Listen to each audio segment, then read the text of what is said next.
En las calas cubiertas de niebla de Galicia, donde los escarpados acantilados se unen al implacable mar, vivió un niño que aprendió el arte de la supervivencia mucho antes de comprender el precio del poder.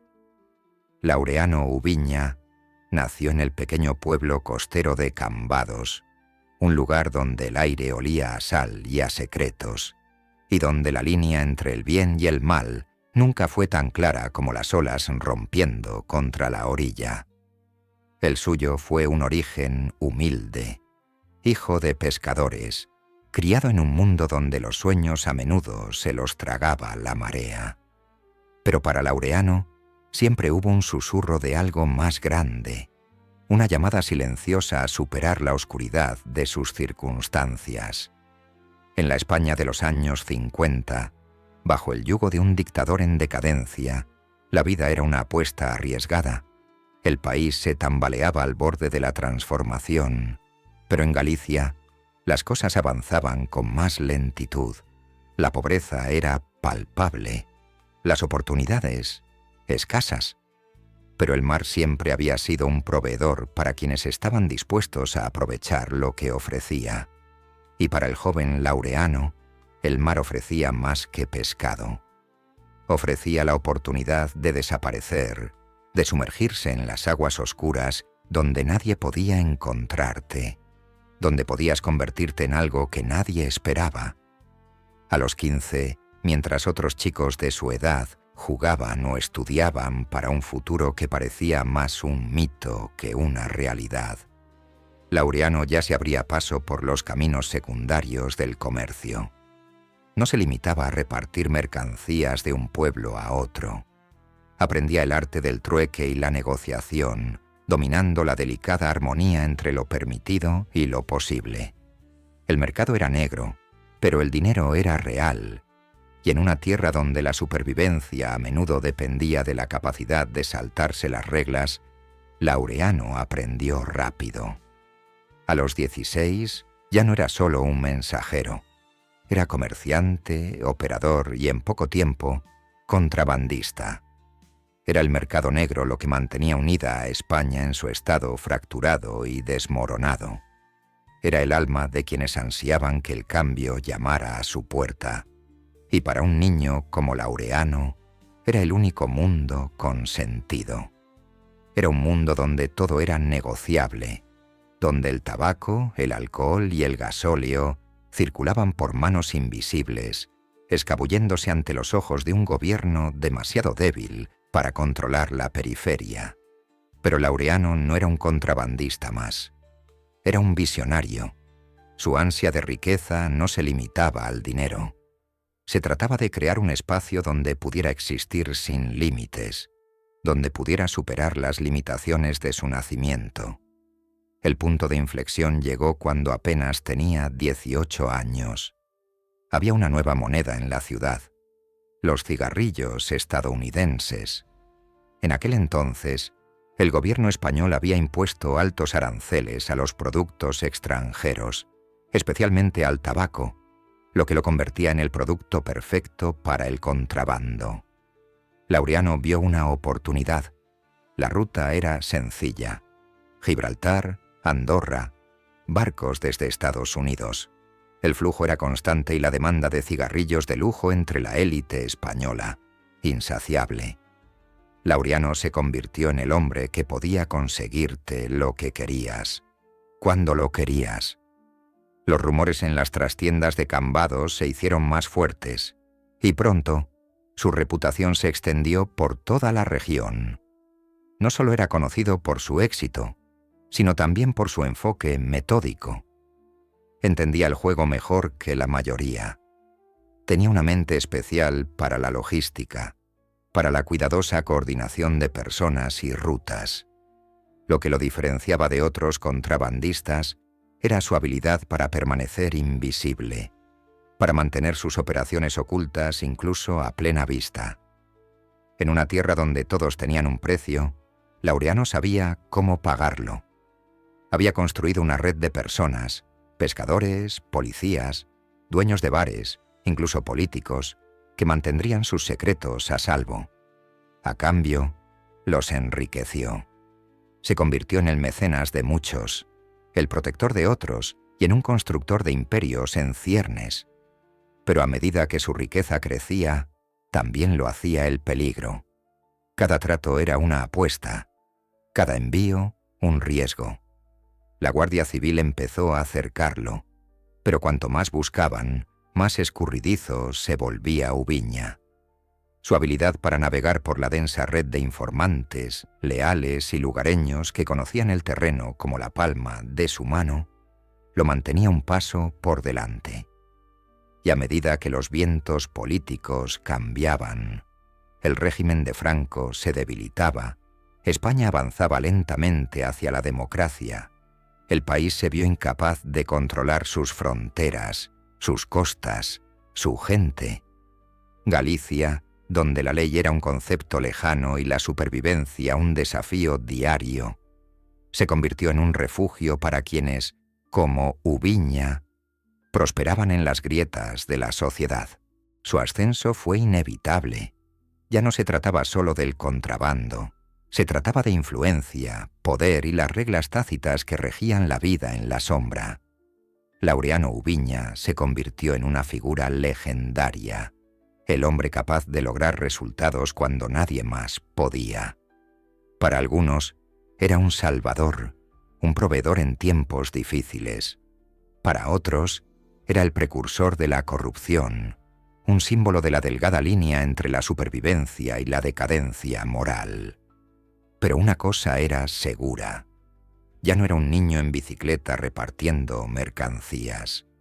Era un hombre que se había forjado un lugar en el submundo y no iba a dejar que nadie se lo arrebatara. Sin embargo, a medida que su poder crecía, también lo hacían los rumores. Su nombre empezó a aparecer no solo en conversaciones de taberna, sino también en los periódicos, en boca de políticos y en las notas de la Guardia Civil. Se estaba convirtiendo en una fuerza demasiado grande para ignorarla.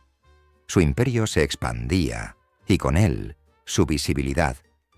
Laureano, quien una vez había sido un fantasma entre las sombras, ahora se alzaba ante la luz que él mismo había creado. Y con esa luz llegó la inevitable oscuridad.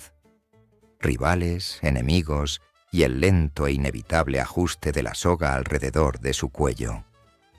A sus 20 años, Ubiña no era solo un contrabandista. Era un rey en una tierra donde las reglas no se aplicaban. Había construido un imperio que abarcaba desde los tranquilos pueblos pesqueros hasta los tranquilos pasillos del poder. El Pazo de Bayón, una extensa finca, se convirtió en un símbolo de su éxito. Un lugar donde los negocios de Lampa se cerraban a la luz de las velas, donde los fantasmas del pasado gallego se encontraban con la oscuridad de su futuro. Era una mansión digna de un rey, pero también un objetivo. El ascenso de Laureano Ubiña fue una historia de ambición, supervivencia y el inevitable coste de ambas. Pero ¿qué es el poder sin consecuencias? ¿Qué es un imperio sin sus enemigos? A medida que la riqueza de Ubiña crecía, también lo hacían los riesgos. Los contrabandistas, los políticos, la policía, todos tenían un papel que desempeñar en este peligroso juego. Y en el mundo donde Ubiña reinaba ahora, no había reglas, solo poder.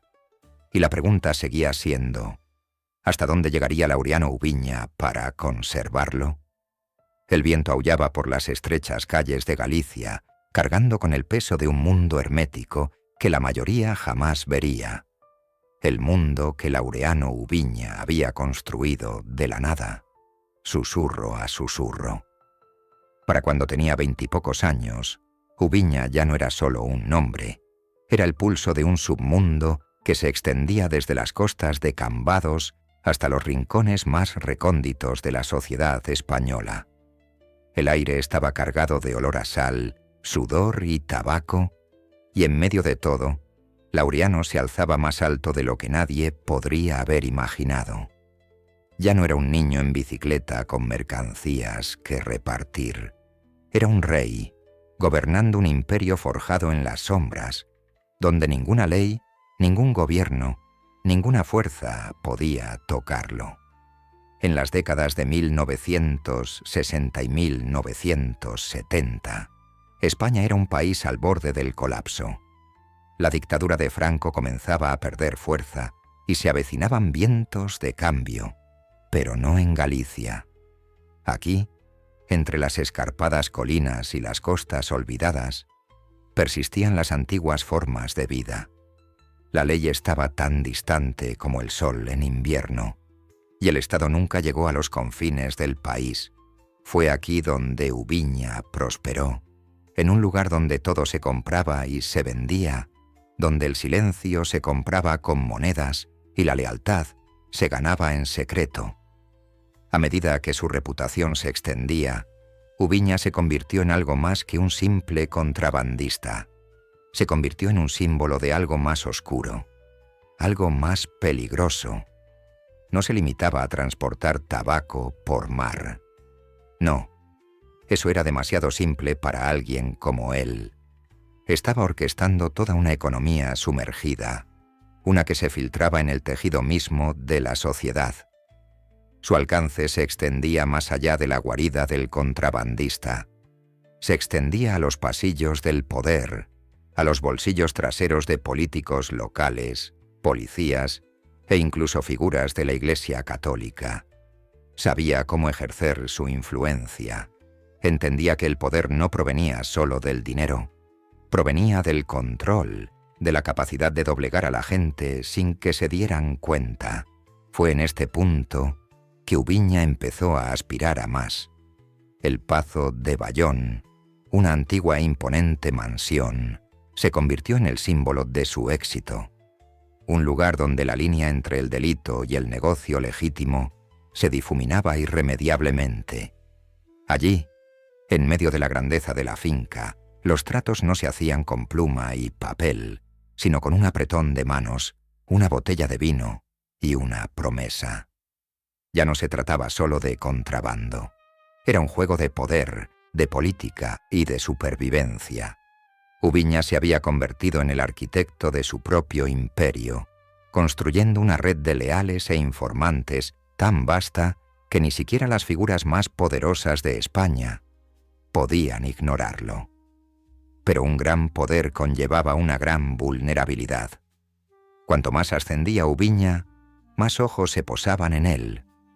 La Guardia Civil, las fuerzas del orden españolas, se había dado cuenta. El hecho de que aún no hubieran desmantelado su imperio decía mucho de su impotencia y de la astucia de Ubiña. Conocía el terreno, sabía cómo desaparecer en la niebla, cómo dar pistas falsas y cómo sembrar la confusión a cada paso. La policía lo buscaría, sí, pero siempre irían un paso por detrás, y esto le dio la confianza para expandir aún más sus operaciones. El imperio de Ubiña no se limitaba a las costas de Galicia.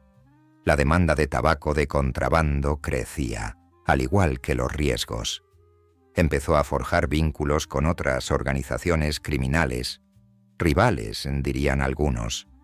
Pero para Ubiña se trataba de aprovechar cada conexión, cada contacto, para afianzar su dominio. Mientras trabajaba junto a hombres como Marcial Dorado y Sito Miñanco, otras fuerzas comenzaron a vigilarlo de cerca. Estos eran hombres que sabían navegar en la oscuridad, igual que él. No eran enemigos, eran competidores, y los competidores eran una parte necesaria del juego. Pero mientras jugaban sus propias cartas en la sombra, Ubiña planeaba discretamente su ascenso por encima de todos ellos. El auge del contrabando en Galicia fue más que una simple reacción a la inestabilidad política. Fue consecuencia directa de la desesperación y la corrupción que asolaban la región. Mientras la economía española se desplomaba, las fábricas cerraban y el desempleo se disparaba, Ubiña ofrecía algo que ningún político podía ofrecer: esperanza. No esperanza en un sistema, sino esperanza en la supervivencia. Era el hombre que podía proporcionar los bienes que otros no podían. el hombre que podía llevar prosperidad a los hogares de los desesperados. Pero en su mundo, la prosperidad era algo peligroso. Tenía un precio, uno que nadie en Galicia se atrevía a medir. A medida que su imperio crecía, también lo hacía su notoriedad. Laureano se convirtió en un nombre que se pronunciaba con una mezcla de admiración y temor a la vez.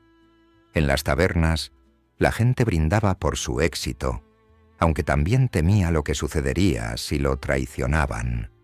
Contaban historias de su carácter frío y calculador, de su capacidad para atacar sin previo aviso, de su inquebrantable determinación. Ubiña no era de los que pierden el control. Había aprendido desde muy joven que el poder se basaba en el control. Control de las personas, control de la información, control de la narrativa. Y durante un tiempo lo tuvo todo. Pero el poder, como todo, tiene su propio veneno. El ascenso de Laureano no estuvo exento de consecuencias. Su éxito empezó a convertirlo en una diana. La ley, aquello mismo que había desafiado durante tanto tiempo, empezaba a acercarlo. Sin embargo, cuanto más lo perseguían, más se refugiaba en las sombras, sin dejarse atrapar jamás. Para sus leales, era un mito. Para sus enemigos, un fantasma. Un hombre que se había vuelto intocable, incluso cuando su imperio se construía sobre frágiles cimientos de mentiras y engaños. Cuanto más visible se volvía, más aislado se sentía. No había nadie en quien pudiera confiar plenamente, nadie en quien pudiera confiar sin arriesgarse a su propia caída. Las personas a las que una vez ayudó, los amigos que hizo en el camino, eran ahora los mismos que al final lo traicionarían. Mientras Laureano se sentaba en los opulentos salones de su finca, rodeado de las galas de su poder, una pregunta comenzó a atormentarlo. ¿Cuánto tiempo más podría permanecer en las sombras? ¿Cuánto tiempo más podría caminar por la cuerda floja entre un rey y un criminal? Su riqueza e influencia lo habían hecho invencible. Pero incluso el imperio más intocable puede derrumbarse. Con cada trato, cada maniobra, se había creado enemigos, rivales, hombres desesperados que no se detendrían ante nada para derribarlo. Y cuanto más se acercaba a la cima, más difícil se le hacía evitar las fuerzas que buscaban destruirlo. Ubiña no era tonto. Sabía a qué jugaba, pero también sabía que era solo cuestión de tiempo antes de que el juego lo engañara. La ley lo alcanzaría. El clima político cambiaría, y pronto, el imperio que había construido con tanta sangre, sudor y astucia comenzaría a desmoronarse. Pero por ahora, Ubiña permanecía intocable, el rey de un reino construido sobre sombras, donde incluso las luces más brillantes proyectaban las sombras más oscuras. Al ponerse el sol sobre las Rías Baixas, Laureano Ubiña supo que su imperio no era solo un reflejo de su ambición, sino un testimonio de su capacidad para sobrevivir en un mundo que prosperaba gracias a sus propias contradicciones. Y mientras las olas se estrellaban contra los acantilados de Galicia, comenzó una nueva batalla, una que pondría a prueba no solo su imperio, sino su propia alma. Los susurros ya no bastaban. Los suaves murmullos en las trastiendas y callejones se habían transformado en algo más peligroso, una presencia innegable, un poder innegable. Laureano Ubiña, antes un niño marginado, había dejado atrás las sombras de sus humildes orígenes. Ahora era un rey, su trono construido con lo que otros temían tocar: drogas, contrabando y las frágiles alianzas forjadas en el crisol de la ambición criminal. Su imperio ya no se limitaba al contrabando. Se trataba de control. Control sobre las personas, sobre el dinero, sobre el destino mismo. A medida que la década de 1970 se convertía en la de 1980, España se transformaba. La dictadura se debilitaba y el país se preparaba para el cambio. Pero Galicia seguía siendo una frontera sin ley, donde el alcance del Estado era limitado y donde hombres como Ubiña podían escabullirse. Mientras Madrid y Barcelona luchaban por implementar reformas, las lejanas costas de Galicia parecían una parte olvidada de España, una isla de poder e influencia, al borde de la anarquía y la ambición desmedida. Ubiña ya no se limitaba a participar en el juego. Se había convertido en su maestro. Había aprendido el delicado arte de la manipulación, de usar el mismo sistema que buscaba destruirlo para impulsar su ascenso. No era solo un contrabandista, era un orquestador, tejiendo una compleja red de lealtad, miedo y dinero que atrapaba a todos a su alrededor. Ya no había nadie que pudiera derribarlo. Ubiña había construido una red tan vasta, tan intrincada, que era casi imposible saber dónde empezaba y dónde terminaba su influencia. Su imperio se extendió más allá de las tabernas humeantes y los muelles tenuemente iluminados de Galicia. Se filtró en el corazón de las ciudades, en los pasillos del poder, en las oficinas donde los tratos se hacían no con apretones de manos, sino con palabras en clave y amenazas veladas. El Pazo de Bayón, su extensa finca, se había convertido en el centro de su imperio, un palacio rodeado de guardias leales, visibles e invisibles. La finca era más que un hogar, era un símbolo, una fortaleza, un lugar donde se sellaban tratos en los rincones oscuros, donde la visión de Ubiña cobraba vida, libre de las leyes de los hombres. Pero también era una prisión. Por cada victoria había un precio que pagar. Por cada trato que traía riqueza, se forjaba un nuevo enemigo.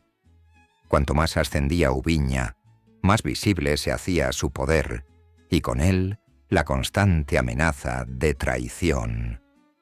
Los muros de su imperio empezaban a agrietarse. Los hombres en quienes una vez había confiado, quienes lo habían ayudado a ascender, eran ahora quienes murmuraban a sus espaldas buscando arrebatarle lo que había construido. Las sombras se oscurecían, y con cada día que pasaba, la tensión entre Ubiña y su imperio se hacía palpable. El ascenso de Laureano al poder no estuvo exento de sacrificios. Desde muy joven supo que en este mundo no había cabida para la debilidad. Había roto lazos con quienes no podían seguirle el ritmo, con quienes dudaban, con quienes eran demasiado aprensivos para abrazar la oscuridad. Pero el precio de la fuerza era el aislamiento. Cuanto más ascendía Ubiña, menos humano se volvía. Ahora era una máquina, un hombre impulsado por la ambición, sin espacio para la amistad, sin tiempo para la confianza. Sabía cómo usar a las personas, cómo moldearlas a su voluntad, pero no sabía cómo mantenerlas cerca sin acabar aplastadas bajo el peso de su propia hambre. Y, sin embargo, el mundo seguía inclinándose ante él. Su imperio se expandió a medida que el comercio ilegal de tabaco, hachí, y con el tiempo, drogas más duras se convertía en el alma de Galicia. El nombre de Ubiña estaba en boca de todos, desde el pescador más pobre hasta el terrateniente más adinerado. Ya no era un simple contrabandista, era una leyenda, un mito viviente. Era una fuerza de la naturaleza, una marea implacable que nadie podía predecir, nadie podía controlar. Y para quienes dependían de él, era un mal necesario, un proveedor en un mundo donde la supervivencia a menudo dependía de saltarse las reglas. Pero el poder tiene una forma de cambiar, una forma de corromper incluso a las mentes más calculadoras. Y Ubiña, a pesar de todo su genio, no era la excepción. Los hombres que una vez fueron sus aliados, Marcial Dorado, Sito, Miñanco, ahora eran sus rivales. Galicia era una región rebosante de ambición, con hombres que ansiaban lo que Ubiña había construido. El narcotráfico estaba en auge, y a medida que la demanda de cocaína aumentaba en Europa, nuevos actores entraron en el juego. Ubiña se había consolidado como la fuerza silenciosa y calculadora del comercio del tabaco. Pero ahora su mundo estaba cambiando. Los narcóticos que una vez habían sido solo un susurro en los rincones de su imperio, ahora estaban a la vanguardia del mundo criminal. El mundo del contrabando siempre se había tratado de supervivencia, pero el mundo de los narcóticos se trataba de destrucción, se trataba de velocidad, poder y crueldad. Y Laureano Ubiña, a pesar de sus cuidadosas maniobras, comenzaba a darse cuenta de que había subestimado el cambio radical que había experimentado el juego. El mundo que había construido, negocio a negocio, comenzaba a resquebrajarse. Con su imperio en expansión, las murallas cerrándose y sus rivales multiplicándose, Ubiña comenzó a realizar movimientos cada vez más peligrosos. Fortaleció sus alianzas, reforzó sus fuerzas y dejó claro que no habría margen para el fracaso. Era un maestro del submundo, pero incluso los maestros pueden caer. Cuanto más ascendía, más frágil se volvía el terreno bajo sus pies. Las autoridades, aunque aún incapaces de tocarlo, lo cercaban. Las redes que había construido durante años se estaban enredando en la misma red de corrupción que él mismo había tejido. El día del juicio final se acercaba rápidamente. En medio de la expansión de su imperio, Laureano empezó a sentir el peso de sus decisiones. Hacía tiempo que había cambiado su humanidad por poder, y ahora, al contemplar su creciente reino, se daba cuenta de que se había convertido en lo que una vez despreció, justo aquello de lo que había prometido escapar. Ya no era el chico de Cambados, ni el simple contrabandista. Se había convertido en algo más oscuro, algo mucho más peligroso. Era un hombre capaz de cambiar vidas con un solo gesto, un hombre que ya no temía las consecuencias de sus actos. Y sin embargo, a pesar de todo, Laureano Ubiña estaba atrapado por su ambición, atrapado por su imperio y atrapado por quienes una vez lo habían impulsado. No había salida. Su ascenso había sido violento, y se necesitaría una fuerza igual de violenta para derribarlo todo. El juego había cambiado, pero Laureano Ubiña era, sobre todo, resiliente. Aún no había terminado. Las sombras volverían a ser su refugio y resurgiría. Pero la pregunta persistía. ¿Cuánto tiempo podría seguir jugando antes de que lo consumiera por completo? Laureano Ubiña había alcanzado la cima, pero a esa altura, cualquier paso en falso podía ser fatal. El mundo que había creado, uno que prosperaba con el secretismo y el silencio, comenzaba a resquebrajarse bajo el peso de su propia ambición. El imperio que había construido durante años, un imperio forjado con tabaco de contrabando, rutas ocultas y manos leales, ahora se extendía, era incontrolable y peligrosamente visible.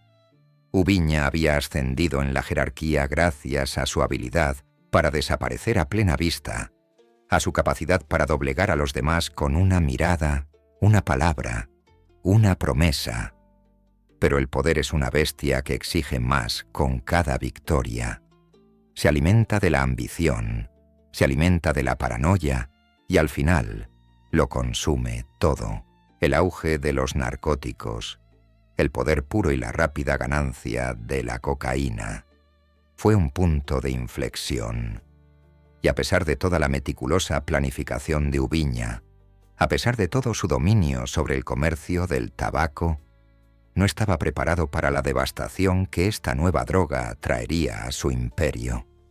Era el maestro del contrabando, un rey de las sombras, pero la cocaína era un veneno diferente.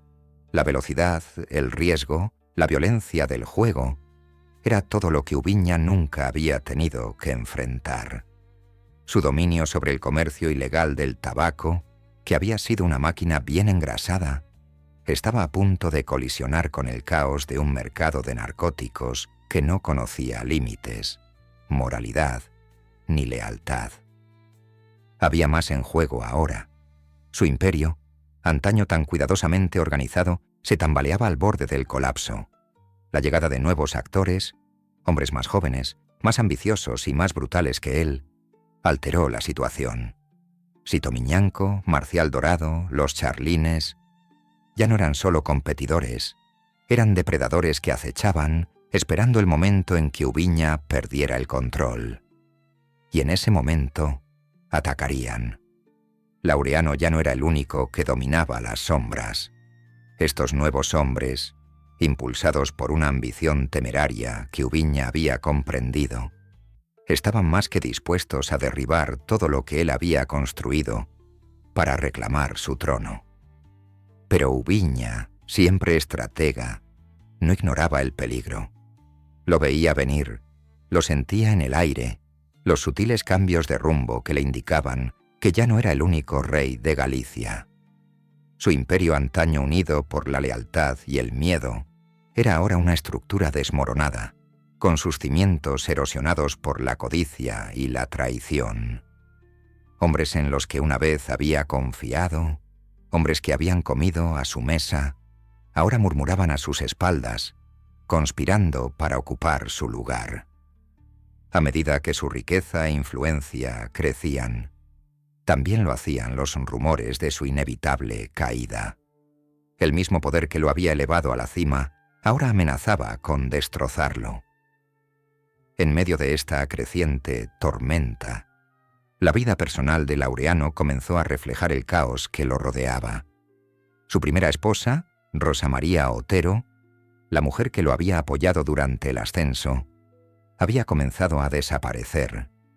Su matrimonio, antes sólido, ahora se veía afectado por la presión de su imperio criminal. Había intentado mantener su vida personal separada del mundo del contrabando y la violencia, pero las fronteras se habían desdibujado hacía tiempo. Su segunda esposa, Esther Lago, entró en escena en un momento en que la vida de Laureano ya comenzaba a desmoronarse. Era perspicaz, inteligente y una pieza clave en sus operaciones, pero su presencia en su mundo, aunque necesaria, solo aumentaba la creciente presión. Se había convertido en su cómplice tanto en el crimen como en la supervivencia, pero ni siquiera ella pudo protegerlo del inevitable coste de la vida que había elegido. El Pazo de Bayón, su opulenta finca, se convirtió en un símbolo de sus crecientes contradicciones. Un lugar de excesos, sí, pero también de aislamiento. Lo que antaño había sido un palacio triunfal, ahora parecía una jaula de oro. Laureano había construido su imperio, creyendo que nadie podía con él. Pero ahora empezaba a ver las grietas en su invencibilidad. La riqueza, la influencia, el lujo, todo parecía vacío ante los enemigos que lo acechaban. La gran finca que antaño había sido el símbolo de su poder, era ahora una prisión que lo mantenía cautivo, un recordatorio de todo lo que había sacrificado y de todo lo que estaba a punto de perder. Y la ley, que durante tanto tiempo lo había rodeado, comenzaba a apretarle el cuello. Su imperio era demasiado grande, demasiado visible, como para escapar para siempre. La Guardia Civil lo había estado vigilando durante años, esperando el momento de atacar. El punto de inflexión llegó a principios de los 80, cuando una serie de redadas sacudieron la región y aparecieron las primeras grietas en el mundo cuidadosamente construido de Ubiña. Los contrabandistas, antaño tan leales, ahora se encontraban haciendo tratos con las mismas autoridades a las que antes habían desafiado. Ubiña había construido un imperio con miedo y respeto, pero el miedo es un arma de doble filo. Mantiene a la gente a raya, pero también crea enemigos. A medida que aumentaba la presión, la paranoia de Laureano se acrecentaba. Siempre había sido un hombre de decisiones calculadas, pero ahora actuaba movido por la desesperación. Cuanto más intentaba controlar la situación, más se le escapaban las cosas. Apretó el control, reprimiendo a sus allegados, pero esto solo avivó la rebelión en sus filas. Los mismos hombres a los que había ayudado a ascender al poder, ahora se volvían contra él, poniendo a prueba su lealtad, cuestionando su autoridad. El imperio que había construido era ahora un castillo de naipes, y cada día que pasaba parecía que iba a derrumbarse con el más mínimo aliento. En estos tiempos turbulentos, la relación de Laureano con sus hijos, en particular con los varones, se volvió tensa. La familia que una vez había sido motivo de orgullo, ahora parecía una carga. Sus hijos, nacidos en una vida de privilegio, estaban ahora rodeados de escándalos, con un futuro incierto en un mundo que se desmoronaba a su alrededor. Estaban atrapados en las consecuencias de las decisiones de su padre, y el peso de su imperio había comenzado a aplastarlos, tal como lo había aplastado a él. A medida que el imperio de Ubiña se desmoronaba, también lo hacía su propia mente. Había construido un mundo de la nada, un mundo donde las reglas eran suyas y las consecuencias suyas, pero el precio del poder siempre es alto, y ahora Laureano lo estaba pagando. Los muros que una vez lo protegieron del mundo se cerraban. Su imperio, su familia y su propia identidad comenzaban a desmoronarse. Ya no era el hombre que había creado algo de la nada. Era un hombre que había perdido el control de todo por lo que había luchado. Pero incluso cuando todo parecía desvanecerse, Ubiña aún no había terminado. Siempre había sido un superviviente y no estaba dispuesto a rendirse sin luchar. La fortuna se le había vuelto en contra, pero Laureano Ubiña sabía cómo sortear las tormentas. La pregunta ahora era si podría burlar a las mismas fuerzas que una vez controló, o si su caída del poder sería tan dramática e irreversible como lo había sido su ascenso. El colapso era inevitable. Durante años, Laureano Ubiña había navegado en los oscuros mares de la ambición, con un horizonte siempre cambiante, siempre inalcanzable. Había aprendido a navegar las mareas cambiantes del poder, usando su mente, su crueldad y sus alianzas para mantenerse a flote. Pero nadie puede controlar la tormenta para siempre.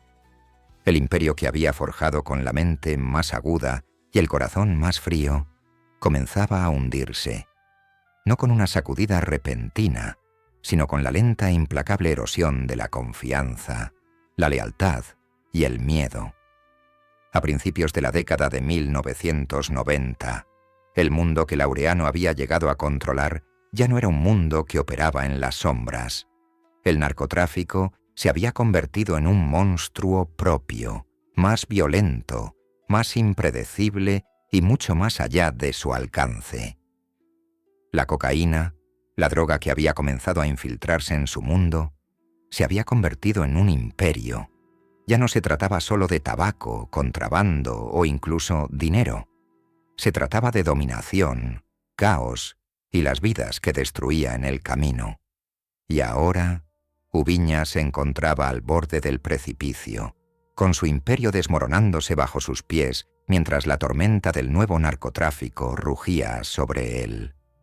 El primer golpe llegó cuando las autoridades, que durante mucho tiempo lo habían observado desde la periferia, comenzaron a atacar. La Operación Nécora, la primera gran ofensiva contra el submundo criminal de Galicia, se convirtió en la llamada de atención que Ubiña ya no podía ignorar. Los muros, que se habían construido con tanto cuidado, comenzaron a tambalearse bajo el peso de la investigación y la atención mediática. Laureano ya no era el hombre que se escabullía entre las grietas de la sociedad. Era el hombre cuyo nombre ahora era sinónimo de los momentos más oscuros de la historia criminal de España. El Pazo de Bayón, antaño símbolo de su poder intocable, se convirtió en una jaula dorada. La finca, donde se habían cerrado tratos, forjado alianzas y creado fortunas, ahora parecía la última fortaleza de un rey caído. Laureano paseaba por los grandes salones, observando cómo las sombras se alargaban mientras su mente se agitaba con un pensamiento ineludible. ¿Cuánto tiempo podría resistir? ¿Cuánto tiempo podría mantener el imperio que le había dado todo, incluso cuando amenazaba con consumirlo? Pero no eran solo las autoridades las que amenazaban con destrozar su mundo. El verdadero peligro residía en los hombres que una vez lo habían servido. La lealtad sobre la que Ubiña había construido su imperio, lealtad forjada con dinero, miedo y respeto, ahora era frágil, resquebrajándose bajo la presión de la codicia y el instinto de supervivencia. Los hombres que lo habían ayudado a ascender ahora rondaban como buitres, buscando una oportunidad, cualquier debilidad que explotar. Marcial Dorado, Sito Miñanco, los Charlines, no eran solo bandas rivales, eran lobos que podían oler la sangre.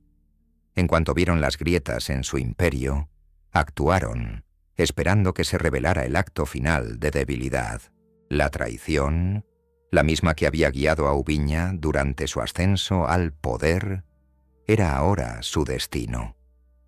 Sus lugartenientes de confianza, aquellos que una vez lo habían acompañado en los tratos más peligrosos, ahora se volvían contra él. Los hombres que habían aprendido de él, que habían presenciado el auge y el fracaso de innumerables tratos y conspiraciones, ahora veían su oportunidad.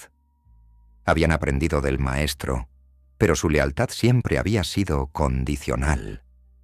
El poder es voluble, y el aroma de la oportunidad los había vuelto en su contra. Ubiña lo sabía, pero no podía detenerlo. Había jugado el juego durante tanto tiempo. Había controlado las reglas, había manipulado a los jugadores, y ahora el juego lo estaba jugando a él. Su imperio ya no era una máquina bien engrasada, era una bestia fracturada, un cúmulo de alianzas y lealtades rotas. Las grietas eran profundas. Su imperio, construido desde los cimientos del inframundo, ahora se hundía bajo el peso de sus propias contradicciones. Y entonces, en el golpe más demoledor de todos, la operación que tanto temía, finalmente llegó. La Guardia Civil, con su implacable persecución, finalmente atacó el corazón de sus operaciones. El amanecer del 12 de junio de 1990 marcó el fin de una era.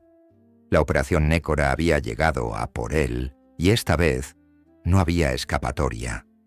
Ubiña fue arrestado en el corazón mismo de su imperio. El Pazo de Bayón, donde antaño había caminado con la arrogancia de un rey, era ahora la prisión de un monarca caído. La cobertura mediática fue implacable.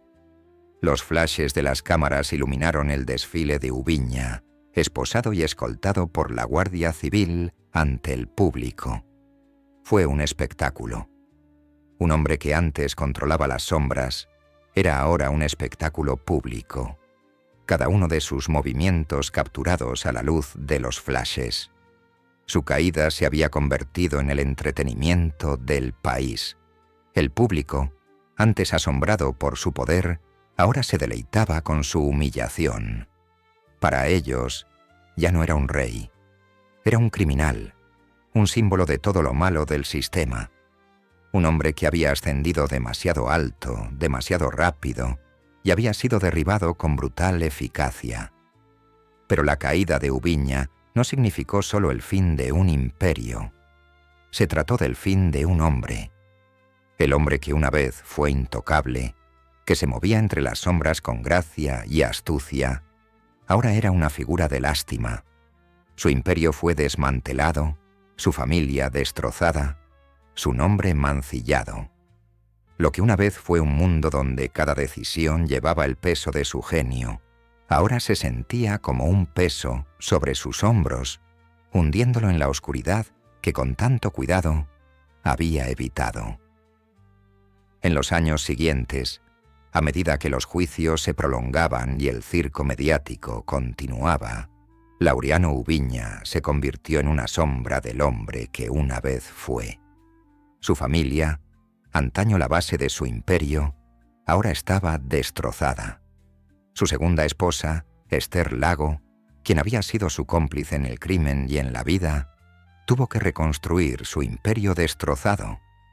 Los hijos que esperaba heredaran su legado ahora llevaban la mancha de su nombre. El peso de sus acciones, las decisiones que tomó para construir su imperio, finalmente destruyeron lo que tanto amaba. Pero la historia de Ubiña estaba lejos de terminar. Aunque su imperio estaba en ruinas, su espíritu no se quebró. Incluso ante la abrumadora evidencia de una vida arruinada por sus propias decisiones, Laureano continuó luchando. Su nombre aún se mencionaba en voz baja, no solo en Galicia, sino en toda España. Su leyenda, construida sobre los escombros de su destrucción, perduraba. La historia de un hombre que había llegado tan alto y caído tan bajo, se convirtió en un símbolo de los peligros de la ambición desenfrenada. La caída de Laureano Ubiña no fue solo el fin de un imperio, fue un testimonio de la fragilidad del poder mismo. Para Ubiña, la tormenta había pasado, pero los escombros permanecían. Su imperio había desaparecido. Su familia estaba fracturada, y solo le quedaba la amarga certeza de que, en el mundo de las sombras, incluso las luces más brillantes acaban siendo absorbidas por la oscuridad. El silencio que siguió a la caída de Laureano Ubiña fue ensordecedor. El imperio que una vez rugió como una tormenta, una fuerza que se extendía por las entrañas de Galicia y más allá, ahora no era más que un eco que se desvanecía. Los grandes salones del Pazo de Bayón, donde antaño había pactado, reído con sus socios y celebrado sus victorias, estaban vacíos y vacíos. Lo que una vez fue un monumento a su poder era ahora una tumba para el hombre que lo había construido. Pero mientras su imperio se desmoronaba, la verdadera destrucción residía en él. Laureano Ubiña siempre había sido un hombre definido por el control que ejercía sobre el submundo criminal, sobre los tratos que hacía, sobre las mismas personas que dependían de él. Pero ahora ya no era el titiritero, era el títere. Las ataduras de la prisión no eran más que la manifestación física de su propia derrota interior. Su poder antaño tan absoluto se había desvanecido. Era un hombre marcado por su propia arrogancia, sus propios errores. Dentro de su celda, el tiempo se había convertido en un cruel compañero. Los días se convertían en noches, y Laureano se encontraba atrapado en el silencio desolador y opresivo que acompañaba a todo hombre que alguna vez se creyó intocable. El mundo exterior había seguido adelante, pero el de Laureano se había detenido. El imperio por el que había luchado había desaparecido, y con él, el hombre que había sido. Su mente se remontaba a los momentos previos a que todo comenzara a desmoronarse. Las decisiones, las traiciones, los fríos cálculos que lo habían llevado a ese momento. Siempre había creído que el poder era el premio máximo. Pero ahora comprendía. El poder no era nada sin las personas que lo habían apoyado, nada sin el imperio que había estado a su mando. La tranquilidad de la prisión no era consuelo. Cada pared parecía susurrar los nombres de las personas que se habían perdido en el camino de su ambición. Su esposa, Esther Lago, había fallecido en un accidente de coche, un golpe trágico que no solo le destrozó el corazón, sino que también devastó el delicado equilibrio de su imperio. Esther había sido más que su segunda esposa, había sido su cómplice, su confidente, la única persona que había comprendido el peso de su vida. Sin ella, los cimientos de su mundo se habían derrumbado, al igual que su determinación. La pérdida de Esther fue una herida que nunca sanó. Un recordatorio de todo lo que había sacrificado por un mundo que finalmente lo traicionó. Sus hijos también quedaron marcados por sus decisiones. Ya no eran los hijos inocentes de un hombre que soñaba con un futuro mejor. Eran los hijos de un criminal, un rey caído, abandonados a la carga de un nombre ahora asociado con el escándalo y la tragedia. La otrora orgullosa familia de Laureano había sido destrozada por la misma ambición que había construido su imperio. Sus hijos quedaron con un legado de vergüenza, con un futuro manchado para siempre por las decisiones de su padre. En el patio de la prisión, Laureano a veces miraba la tierra agrietada bajo él, con las manos hundidas en la grava, sintiendo el frío de la piedra contra la piel. No solo estaba físicamente encarcelado, estaba aprisionado por la enormidad de sus propios arrepentimientos. El mundo que había construido, el poder que antes ejercía con tanta naturalidad, ahora parecía una ilusión. Se creía invencible, inquebrantable, pero al final fue precisamente eso lo que había construido lo que lo destruyó. El imperio, la riqueza, el respeto, todo eso no había sido más que una máscara, una fachada que ocultaba el vacío interior. Los días en prisión se prolongaron, cada uno un recordatorio de su vida pasada, de su gloria pasada. Pero el mundo exterior no lo había olvidado. Los medios de comunicación, antes tan obsesionados con su ascenso, ahora dirigían su atención a su caída. Su nombre seguía siendo tema de conversación, pero ahora se pronunciaba con una mezcla de desdén y lástima. El país que antes lo miraba con admiración, ahora lo veía como una advertencia. Ubiña, el hombre que había desafiado la ley, que había construido un imperio sobre los cimientos del crimen, ahora era un símbolo de todo lo que podía salir mal cuando la ambición consumía el alma de un hombre. Su tiempo en prisión estuvo repleto de entrevistas, cartas y declaraciones públicas que solo empañaron aún más su reputación. El otrora inexpugnable Laureano Ubiña, el maestro de las sombras, era ahora un hombre que clamaba atención. Empezó a hablar con los medios, ofreciendo su propia versión de los hechos, justificando sus acciones, alegando que lo habían malinterpretado.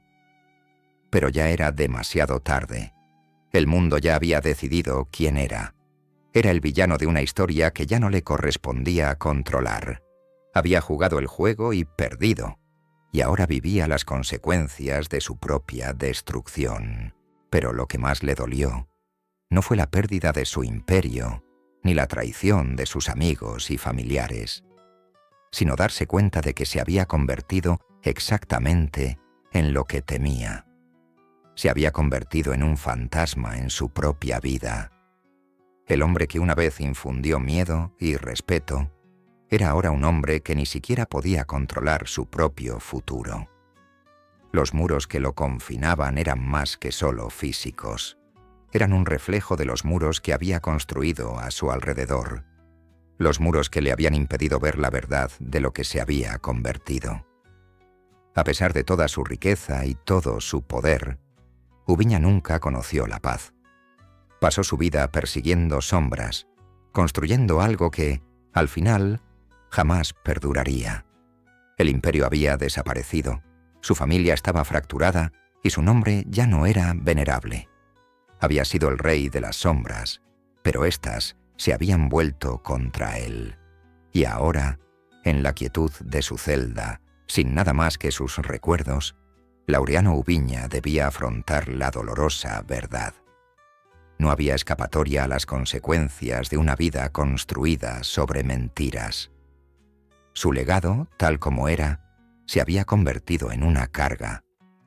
Para algunos, era un héroe, un hombre que había logrado lo que otros no pudieron, que había sobrevivido en un mundo donde la supervivencia era el mayor premio. Pero para la mayoría, era una advertencia. un ejemplo de los peligros de la ambición desmedida, un hombre cuyo ascenso fue tan espectacular como su caída. Y así, Laureano Ubiña esperó el final, el inevitable colapso de su existencia. Ya no era un hombre con poder, ya no era el rey de las sombras, era solo un fantasma, vagando entre las ruinas de una vida devorada por su propia ambición. Los años habían pasado, pero el nombre de Laureano Ubiña aún resonaba en las calles de Galicia. El tiempo había cambiado poco. Para algunos, seguía siendo un héroe, una figura que desafió las fuerzas opresoras que una vez dominaron a España. Para otros, era un villano, un símbolo de la avaricia, la corrupción, de una nación eternamente manchada por la sombra de su propia historia. Pero sin importar cómo lo viera el mundo, la historia de Ubiña nunca fue olvidada. En el ocaso de su vida, mientras entraba y salía de las sombras de la sociedad, la leyenda de Laureano Ubiña permaneció tan poderosa como siempre, y como todas las leyendas, estuvo sujeta a reinvenciones, a reinterpretaciones, hasta que incluso el propio hombre dejó de estar seguro de quién era realmente. Liberado de prisión en 2017, tras casi 2 décadas tras las rejas, Ubiña era un hombre marcado por la edad, la pérdida y la derrota. El mundo que una vez lo temió, ahora lo miraba con una mezcla de curiosidad y desdén. Había sido el rey de las sombras, el arquitecto de un imperio, pero ahora su imperio no era más que un lejano recuerdo. La casa que había construido, la riqueza que había acumulado, las personas que una vez le habían jurado lealtad, nada de eso importaba ya. En la fría luz del presente, Laureano Ubiña era simplemente otro hombre que había ascendido demasiado y caído demasiado bajo. Pero el mundo aún no había terminado con él. Liberado en una sociedad que había dejado atrás los días de su dominio, Ubiña se encontró no solo luchando por recuperar su vida, sino también por recuperar su lugar en la historia de Galicia. Había sido un símbolo de poder en su momento, pero ahora era una reliquia, un recordatorio de una época en la que el contrabando era tan parte de la cultura como el mar mismo. Para algunos, seguía siendo una figura fascinante, un hombre que había jugado al poder y había perdido. Para otros, era un villano, responsable de la destrucción de innumerables vidas, con su legado ligado para siempre al narcotráfico que había asolado su patria. En los años posteriores a su liberación, Laureano se convirtió en parte de la maquinaria mediática que antes había burlado con tanta facilidad. Concedió entrevistas, apareció en documentales y escribió libros, su propia versión de la historia, enmarcada con el lenguaje de un hombre incomprendido. Afirmó que nunca había sido narcotraficante, que los rumores habían sido exagerados, que solo era un hombre que había intentado sobrevivir en un sistema fallido. Pero a ojos del público, sus palabras eran huecas. Los medios hacía tiempo que habían decidido quién era, y ningún testimonio podría cambiar eso. Pero incluso mientras el mundo intentaba derribarlo, Ubiña encontró la manera de seguir siendo relevante.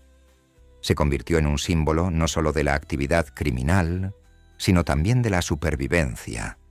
Un hombre que había caído de las alturas del poder, solo para resurgir de las cenizas con el espíritu intacto. Había algo casi trágico en sus intentos por recuperar su lugar en la narrativa. Alguna vez había sido temido, admirado, incluso reverenciado, pero ahora no era más que una curiosidad. Un rey marchito sin reino que gobernar. Pero en los momentos más tranquilos, Laureano supo la verdad. Su imperio había sido frágil, construido a costa de otros, sostenido por el secretismo y el engaño. Se había rodeado de personas que veneraban el poder, pero que, al final, lo abandonarían cuando la situación cambiara. Su familia Antaño la piedra angular de su mundo estaba fracturada sin remedio. Sus hijos llevaban la mancha de su nombre, y su esposa, Esther, se había ido dejando solo el eco de su ausencia, un recordatorio de todo lo que había sacrificado por el poder. En los años posteriores a su liberación, el legado de Ubiña se convirtió en parte del folclore de la región, entretejido en la trama misma de la convulsa historia de Galicia. Para algunos, era el héroe forajido que había vencido al sistema. Para otros, era un recordatorio del precio de la ambición desmedida. Su vida se convirtió en una historia que la gente contaba en susurros, una que se balanceaba en el filo de la navaja entre el mito y la realidad. Hablaban de su riqueza, su poder, su ascenso a la cima, pero también de su caída. Hablaban de las vidas destruidas, de las familias destrozadas por las drogas y la violencia que se habían infiltrado en cada rincón del mundo que él había construido. Pero incluso en sus últimos años, Laureano se negó a aceptar la irrevocabilidad de su historia. Luchó en los tribunales, exigiendo que los medios se retractaran de la descripción que habían dado de su vida, de su imagen como el villano de una historia que, en su opinión, había sido tergiversada. Sus batallas legales se convirtieron en un capítulo más de su búsqueda de redención, su lucha contra un sistema que lo había aplastado. Incluso llevó la lucha a Netflix, demandando a los creadores de la serie a harina, alegando que su representación en la serie violaba su derecho al honor y la dignidad.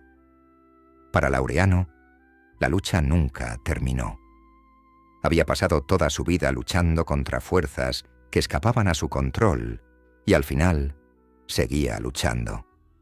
Pero en los momentos de tranquilidad, cuando las cámaras estaban apagadas y las batallas parecían distantes, Ubiña ya no podía negar en qué se había convertido.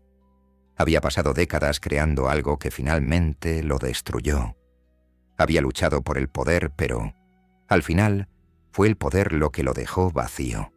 Su riqueza, su influencia, su imperio, nada de eso pudo llenar el vacío que aún quedaba. Había logrado todo lo que siempre había deseado, pero nunca había sido suficiente. La pregunta flotaba en el aire. ¿Era posible la redención para un hombre como Ubiña? ¿Había alguna esperanza de reconciliación entre el hombre en el que se había convertido y el hombre que una vez aspiró a ser? Su historia era una de ambición, traición y pérdida. ¿Pero había margen para crecer, para cambiar? La respuesta seguía siendo incierta, tan incierta como el mundo que una vez lo adoró, ahora desperdigado por los fragmentos de lo que había construido. En los últimos años de su vida, Laureano Ubiña se había convertido tanto en un símbolo de rebeldía como en una advertencia. Su historia, antaño de ambición y triunfo, se había convertido en el reflejo de un país que aún lidiaba con sus propias contradicciones. Galicia, una tierra marcada tanto por la desesperación como por la resiliencia, había dado origen a Ubiña, y a su vez, Ubiña había dejado un legado difícil de olvidar. A pesar de su caída en desgracia, Ubiña nunca dejó de luchar. Pero al final, se quedó con la misma pregunta que lo había atormentado durante años. ¿Qué queda de un hombre cuando el imperio que construyó se derrumba? Cuando el poder que una vez ostentó se le escapa de las manos y cuando las sombras que una vez controló se convierten en sus únicas compañeras? La respuesta, quizás, es que un hombre como Ubiña no es más que un fantasma, una figura, antaño temida y venerada, ahora perdida en las turbias aguas de su propio pasado. Las sombras, al parecer, finalmente lo habían reclamado.